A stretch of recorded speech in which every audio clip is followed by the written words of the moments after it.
নমস্কার সবাইকে, কাদামাটি চ্যানেলের পক্ষ থেকে সবাইকে অনেক অনেক ভালোবাসা। দেখো আজকে কিভাবে মুন্ড তোলা হয় ডাইস থেকে, সেটাই তোমাদের কাছে শেয়ার করব। তো কালকে ভিডিও একটা দেখেছো তোমরা হয়তো, কিভাবে গঙ্গামাটিটাকে সেনে রেডি করতে হয়।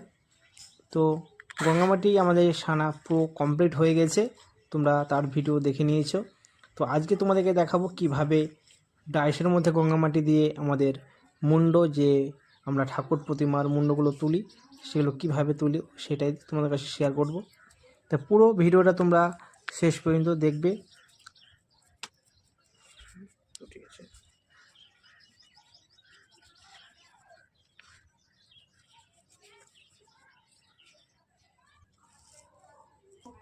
গঙ্গামাটি দেওয়ার পর কিছুটা এঁটাল মাটি দিয়ে দিয়েছে, যেগুলো গুঁড়ো মাটি বলি আমরা।